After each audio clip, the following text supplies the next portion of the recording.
পৃথিবীর ইতিহাসে সবচাইতে জনপ্রিয় এবং পরিচিত ন্যাপকিন কোনটা সেটা নিশ্চয়ই ক্রীড়ামোদীদের মনে করিয়ে দিতে হবে না। সেই সঙ্গে সেটাই এখন দুনিয়ার সবচাইতে দামি ন্যাপকিন। বার্সার সাথে মেসির চুক্তি হওয়া সেই ন্যাপকিন নিলামে বিক্রি হয়েছে $9,65,000 টাকার অঙ্কে, যেটা 11,29,00,000 টাকা। চলতি মেতে ন্যাপকিনটি নিলামে তুলে ব্রিটিশ নিলামকারী প্রতিষ্ঠান বোনহ্যামস। প্রথমে নিউ ইয়র্ক, এরপর প্যারিস ও সবশেষ লন্ডনের প্রদর্শনীর পর নিলামকারী প্রতিষ্ঠান সম্ভাবনা জানিয়েছিল নিলামে এই ন্যাপকিনের দাম উঠতে পারে $6,35,000, যেটা টাকায় প্রায় 7.5 কোটি টাকা।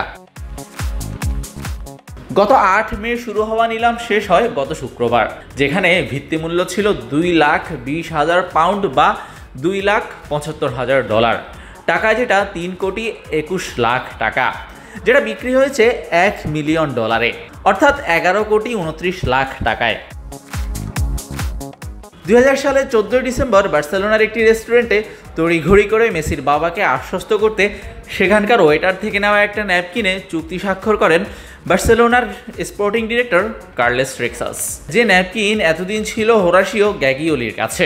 আর্জেন্টাইন এই এজেন্টই মেসির নাম সুপারিশ করেছিলেন বার্সার কাছে। এই ন্যাপকিনের দামটাও আকাশচুম্বী হওয়াটাই ছিল অনুমেয়। 2000 সালের 14 ডিসেম্বর চুক্তি স্বাক্ষরিত হওয়ার সাধারণ একটা ন্যাপকিন বহু ইতিহাসের সাক্ষী। মেসির মেসি হয়ে ওঠার শুরু যে এই ন্যাপকিন দিয়েই। শাহরিয়ার শাওন, স্পোর্টস বাংলা।